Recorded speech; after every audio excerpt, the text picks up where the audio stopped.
gouvernement s'est mis à coucher avec toute l'industrie des télécommunications dans les années 40. Et ils ont tout affecté.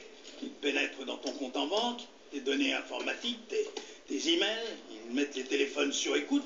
Ma femme me le serine depuis des années. La moindre fréquence, c'est le moindre fil. Plus on est branché technologique, plus c'est facile pour eux de tout mettre en fiche. C'est le meilleur des mondes, il paraît.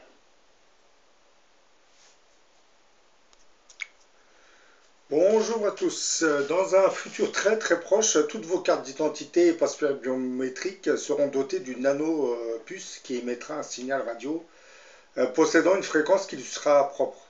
Ce signal radio pourra être géolocalisé grâce à un réseau de satellites en orbite autour de la Terre. Donc si un jour vous commettrez une infraction, vous serez immédiatement localisé comme un système GPS grâce à ces nano-puces qui seront intégrées dans vos cartes bancaires, cartes de permis de conduire, et dans les passeports biométriques.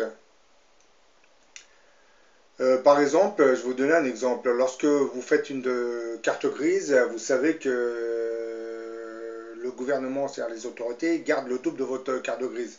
Comme ça, si vous commettez une infraction, vous serez immédiatement localisé. C'est-à-dire, avec votre plaque d'immatriculation, on va remonter jusqu'à votre adresse. Et ben pour ce qui est des nano-puces intégrées, elles posséderont des fréquences et lorsque les autorités vous implanteront ce genre de puce, ils garderont en mémoire la fréquence de votre propre puce. Si un jour vous commettez un acte où vous entrez en rébellion contre le gouvernement, et ben ils vont récupérer la fréquence de votre puce et ils vont essayer de vous géolocaliser. Bon, certains vont me dire comment du satellite, non, c'est que vous aurez des antennes relais un peu comme les téléphones portables. C'est-à-dire votre nanopuce va émettre un signal qui sera capté par une antenne relais et cette antenne relais sera capturée par le satellite et vice-versa. Ce sont des antennes relais, c'est grâce à ces antennes relais que vous serez repéré rapidement. Lorsque vous activez le GPS de votre voiture ou votre smartphone, vous êtes déjà géolocalisé. La base même de ce système d'ultra-surveillance de l'individu qu'on appelle Big Brother est déjà intégré dans beaucoup de nos gadgets électroniques. Les caméras de surveillance que les autorités installent un peu partout à l'intérieur des communes suivent une schématique identique. Le développement de logiciels de contrôle des visages n'est qu'une étape suivante, une suite logique je dirais mieux. Comme vous le voyez dans certains films de science-fiction, comme Minority Report et le film Island, lorsqu'un individu sera recherché par la police, son visage sera transmis à un ordinateur central qui se connectera au dispositif des caméras de surveillance de la ville. Et lorsqu'une caméra captera les traits de visage de l'individu recherché, l'ordinateur central enregistrera immédiatement l'identification et le lieu de localisation de l'individu recherché. Nos gouvernements souhaiteraient étendre ce genre de géolocalisation des individus en légiférant sur une loi qui autoriserait la mise sous-cutanée de nanopuces RFID dans le corps des nouveau-nés. Pour faire valider ce genre de loi, nos dirigeants évoqueront la mise en sécurité des bébés qui, en cas d'enlèvement, pourront être retrouvés beaucoup plus facilement. Mais ça, actuellement, on parle de pucer les nouveau-nés, mais ces nouveau-nés, en grandissant, ont toujours cette puce. Donc, lorsque ce bébé deviendra adulte et qu'il commettra des délits ou qu'il entrera en conflit ou en rébellion contre l'État, les autorités, eh ben, ça sera très facile pour les autorités de le repérer grâce à la fréquence émettrice de cet implant. Puisque, comme je viens de le dire, les autorités, lorsqu'ils vous implanteront une puce, ils garderont en mémoire la fréquence d'émission de votre puce. Et ainsi, lorsqu'ils voudront vous rechercher, ben, ils n'auront qu'à retrouver cette fréquence. Et grâce aux poteaux aux antennes de relais, vous serez localisé assez rapidement grâce à tous ces satellites qui gravitent autour de la planète. Et à chaque mouvement, ben, ça va apparaître comme un écho sur leur écran. Mais bon, pour ceux qui ont vu le film Total Recall, dans le futur, je pense que certains sauront comment détruire ce signal en retirant l'implant. Ou carrément, vous aurez peut-être d'autres appareils qui vont brouiller le signal de l'implant, mais le problème, il est là, c'est que vous le brouillez, mais le signal sera toujours détecté. Le mieux, c'est de le retirer. Pour ce qui est des cartes bancaires, des cartes d'identité, du passeport biométrique, ça c'est beaucoup plus facile, la personne peut le jeter. Donc il n'y a pas de souci pour ça. Mais le plus difficile à faire dans le futur, ça sera retirer l'implant qui se trouve dans le corps de la personne. puisque dans l'extrait, du moins dans le film Ennemi d'État, on vous parle de traceurs qui ont la taille qui mesure à peu près 1 ou 2 cm. Mais aujourd'hui, actuellement, nous avons des nanopuces qui font la taille d'un grain de riz. Et je reste gentil, hein, puisque on a encore réduit la taille de ces nanopuces. Donc ces sortes d'antennes émettrices ont besoin d'une antenne relais pour que le signal soit capté. Donc le signal de votre micropuce sera capté par une antenne relais qui, elle, le retransmettra au satellite. Et vice versa, le satellite pourra vous repérer grâce à cette antenne relais et puis capter votre signal. Et bah oui, on n'arrête pas le progrès, hein. Big Brother, contrairement à ce qu'on croirait, est en train de s'installer dans nos sociétés, hein. Bah, aujourd'hui, cette politique de géolocalisation semble intéresser le secteur automobile, hein. Un projet de loi adopté en Californie prévoit en effet le lancement d'un test pilote pour la conception d'un nouveau type de plaque d'immatriculation dite électronique. Elle prendrait la forme d'un écran géré à distance par les autorités chargées des transports et qui afficherait les informations comme le numéro d'immatriculation, hein, la vignette annuelle ou encore des messages d'alerte actualisés à distance, hein. Après avoir autorisé à la circulation les voitures autonomes de Google, hein, l'État de Californie envisagerait donc de tester ces fameuses plaques d'immatriculation dites électroniques, hein. Et un projet de loi vient d'être approuvé par le Sénat de cet État de Californie et il est désormais sur le bureau du gouverneur, hein. Il prévoit la mise en place d'un programme pilote visant à tester des plaques numériques sur 0,5% des véhicules en circulation. Et si ce test est concluant, ben, je pense que le nombre de voitures qui en seront équipées augmentera exponentiellement, bien entendu, hein.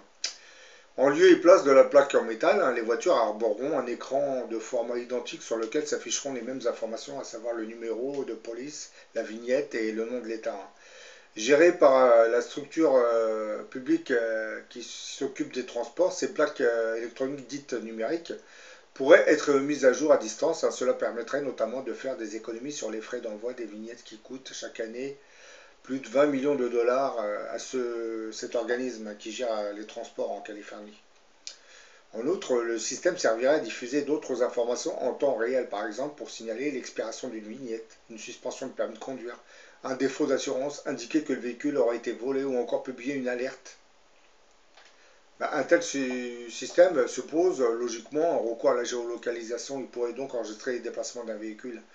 Mais ça, vous avez déjà certaines sociétés qui ont mis des sortes de traceurs dans leur voiture pour savoir où vont leurs employés pour les tracer, pour voir s'ils suivent bien l'itinéraire professionnel et qu'ils ne s'amusent pas avec la voiture de service.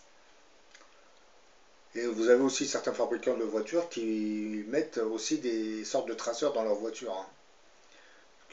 Ceux qui volent les voitures en sont bien conscients, mais bon, certains de ces traceurs sont très très bien dissimulés dans la voiture, hein, contrairement à ce qu'on pourrait croire.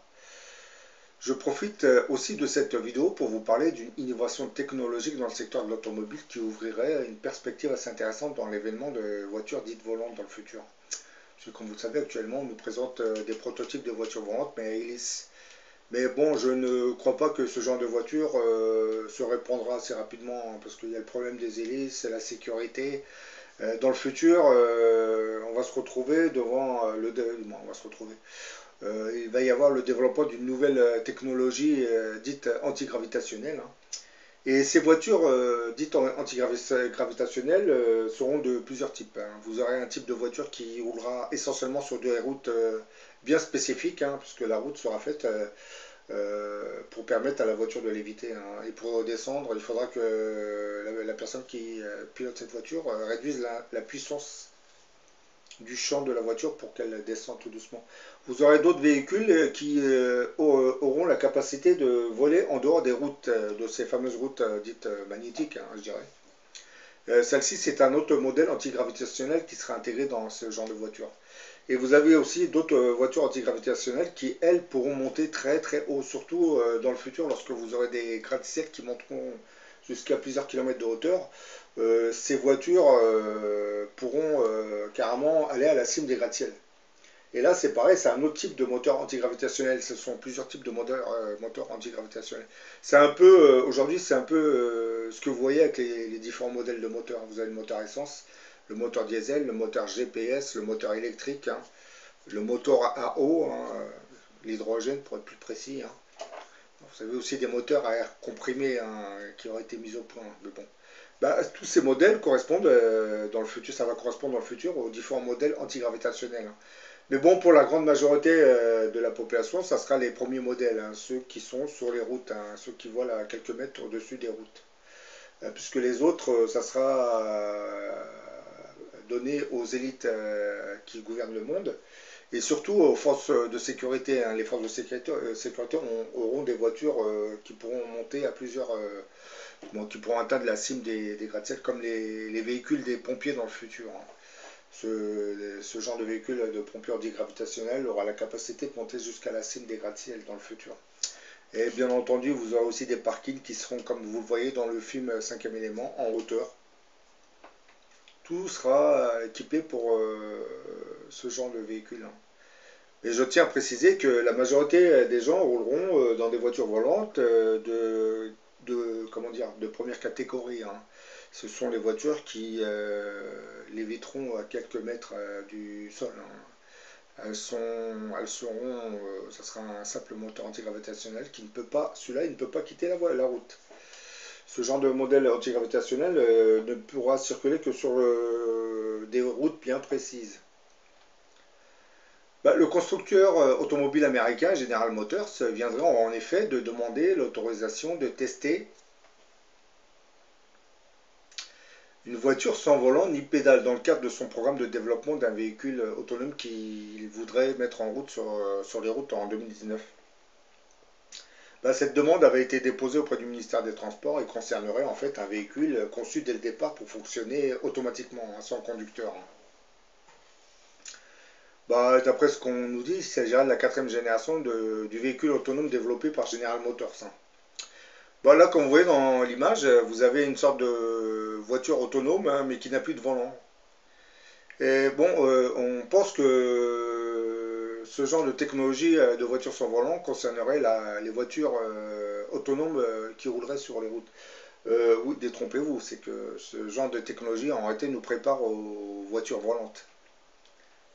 Oui, voilà, quand vous voyez les choses à long terme, vous savez que ce genre de voiture sans volant sera destiné aux véhicules du futur, puisque dans le futur, vous n'aurez qu'à appuyer sur un bouton comme un GPS hein, qui enregistrera la destinée finale. Hein. Et ensuite, l'ordinateur de bord du véhicule se mettra en route automatiquement. Hein. Il s'élèvera du sol et l'évitera jusqu'à la destination. Bien entendu, toutes ces voitures du futur seront équipées de détecteurs hein, anti-collision et tout ce que vous voulez, hein, ce qui leur permettra de ne pas rentrer en collision les unes aux autres. Hein. Les unes sur les autres, je dirais. Et bon, on n'en est pas encore là, hein, bien entendu, je tiens à le préciser, ces voitures antigravitationnelles, bien que dans certains laboratoires secrets, on a déjà fait des prouesses dans l'antigravitation, pour l'instant, on n'est qu'à l'état d'étude, hein, entre parenthèses, hein, puisque ce genre de modèle existerait, du moins la technologie surtout, hein, existerait déjà. Sauf qu'on ne veut pas trop l'appliquer parce que, comme vous le savez, hein, actuellement, vous avez les compagnies pétrolières ont tellement d'intérêt sur ce monde qu'elles ne veulent même pas entendre parler de voitures à hydrogène, encore moins de voitures à énergie libre. Mais bon, c'est pas, on ne peut pas trop les en blâmer, hein, puisque moi je pense, je l'ai dit dans une autre vidéo concernant la fameuse voiture Tesla, hein, une voiture qui fonctionnait à l'énergie libre, c'est-à-dire il n'y avait pas de carburant, elle fonctionnait à l'énergie libre. Je disais que s'il avait commercialisé ce genre de véhicule, eh ben, déjà les compagnies pétrolières auraient fait faillite. Hein. Et vous avez dans le monde, la moitié du monde arabo-musulman se serait écroulé économiquement parlant. Donc je pense que le pétrole, bien que il est mal utilisé, sert entre autres actuellement à faire tourner les économies de la planète.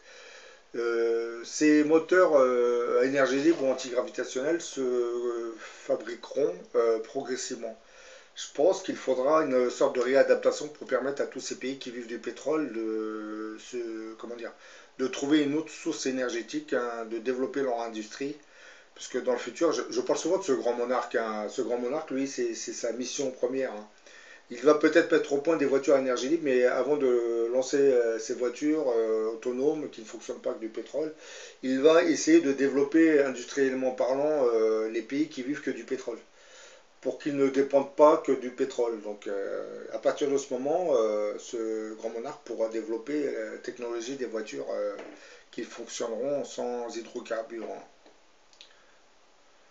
Bon voilà, j'en ai fini avec cette vidéo.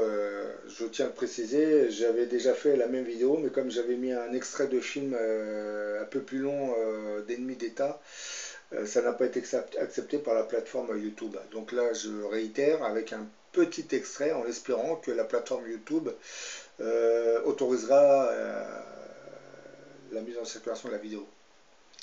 Sinon, bah écoutez, je la referai, mais bon, je ne mettrai pas d'extrait de film, hein. Je ferai un texte brut avec la photo que vous voyez, hein. Je vous dis à la prochaine pour une autre vidéo.